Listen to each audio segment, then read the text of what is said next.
Let's be honest, you didn't fear love. You fear being truly seen. Because deep down, you're terrified that the real you won't be enough to keep anyone. You say you want love, but what you're really looking for is permission. Permission to feel worthy. Permission to stop pretending. Permission to finally breathe without performing. Because somewhere along the way, you learned a poisonous rule. If I'm not chosen, I didn't matter. So you chase people who make you doubt yourself. You fall for the ones you can't quite reach. You confuse emotional chaos with patience and silence with mystery. But here's the truth no one told you. You aren't craving love. You're craving relief from the belief that you are not enough. Let me tell you, that belief didn't start yesterday. It started a long time ago, in your childhood. The time your parent praised you only when you performed. From a parent who only smiled when you behaved but disappeared when you cried. So, at that time, you learned to shrink, to read the room before you even read yourself. You become someone easy to love by abandoning the parts of you that actually needed love. And now you call that survival mechanism a connection. Bad connection built on fear is just loneliness wearing perfume. Let me say something you might hate but need it. You're addicted to being chosen, not loved. That is the difference. Being chosen means I won the role, I earned it, I performed well enough. Love means I can show up messy and you still stay. You have never trusted the second child because no one taught you it was possible. So what do? You chase the person who didn't text you back. You obsess over the one who is confusing. You mistake inconsistency with mechanism. Because if they choose you, the grounded one, the distant one, the impossible one, it must mean you're finally special. But let me tell you, if you need to lose yourself to keep someone, you're not being loved.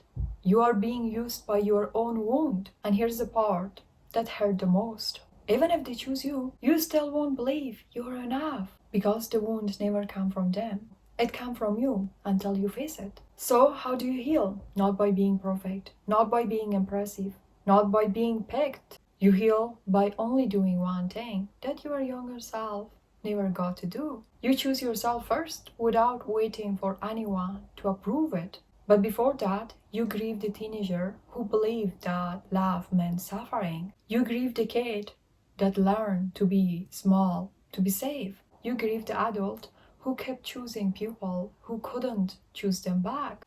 The person you kept alive, that person survived. But survival mode isn't leaving. And also, you didn't need that old patterns anymore. Let go of who you had to be feels like losing yourself. But really, you're finding yourself. You can become who you are meant to be while holding on to who you had to be to survive. You stop auditioning for love. You stop being easy to handle. You stop editing your personality so someone else can feel comfortable. You learn to sit with loneliness without making it a report card on your value. You learn that peace isn't boring. You learn that confusion is not chemistry, distance is not depth, chaos is not patience. And most importantly, you learn that the love you have been begging for was always supposed to come from you first. Because here's the golden truth. The one that changes everything. You are never meant to be chosen. You were meant to be met, loved with presence, not performance. When you understand this, you stop chasing people who make you doubt your worth. You stop fighting for a place in lives that were never meant to hold you. And finally, you choose yourself. Not because someone else said to you that you are worthy, but because for the first time you believe that you are worthy, you're enough, without anyone telling you. Let me tell you, you didn't need a new relationship.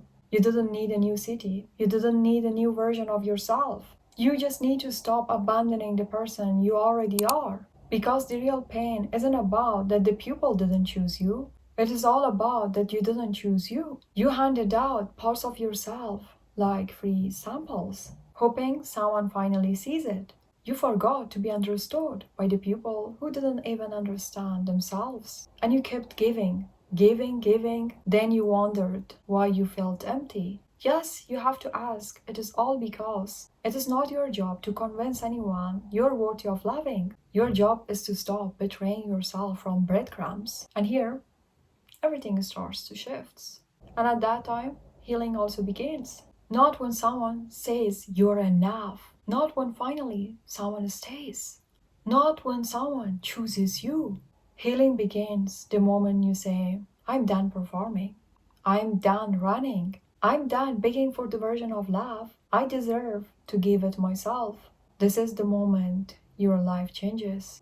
Because the second you stop chasing people, you start attracting your future. The second you stop trying to earn peace, you start creating it. The second you stop negotiating with your value, you start becoming someone you can trust. And the world rearranges around that kind of self respect. Suddenly, you stop tolerating confusion. You stop entertaining inconsistency. You stop calling chaos chemistry. You stop mistaking anxiety for desire. You learn to sit with yourself, to face your own silence without trying to escaping it.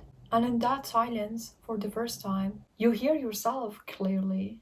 You hear the version of yourself that has been buried under years of performance. The one who has been waiting for you to stop running. That is the one that is telling you, I'm here all along. And that moment, that is the rebirth. That is the chapter no one prepares you for. That is the chapter no one tells you how to behave. That is the chapter that you accept yourself as the way that you are without abandoning yourself.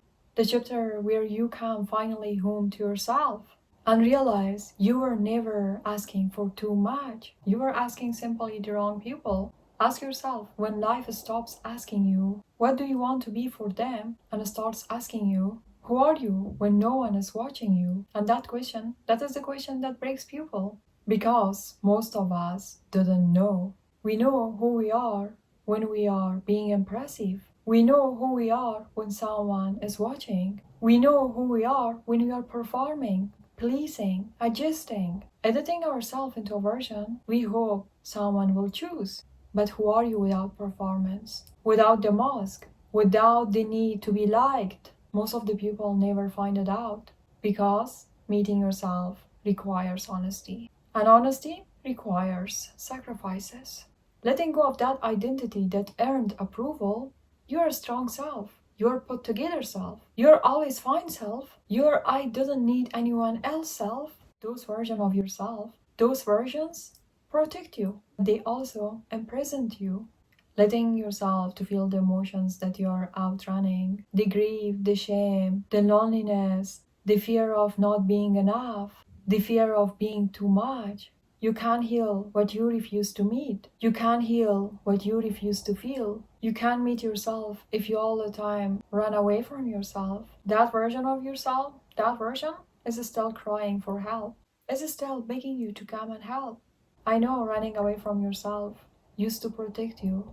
If you stay busy, you didn't have to feel it. If you chase love, you didn't have to sit with loneliness. If you kept fixing others, you didn't have to acknowledge your own broken places. Running gave you purpose, distraction, direction, but it also kept you from ever arriving anywhere. Stop. Just stop. I know it is terrifying because in the stillness there's no one to impress, no one to save, no one to chase. There's only you. Your fears, your unmet needs, your inner child who is still waiting to be chosen by you, your dreams you buried because you were scared to fail, your truth that you never had the courage to say it out loud. The day you stop running is the day you being living, because when you stop running, when you stop apologizing for boundaries, you stop negotiating your worth, you stop confusing attachment with love. You stop abandoning your voice to just avoid conflict.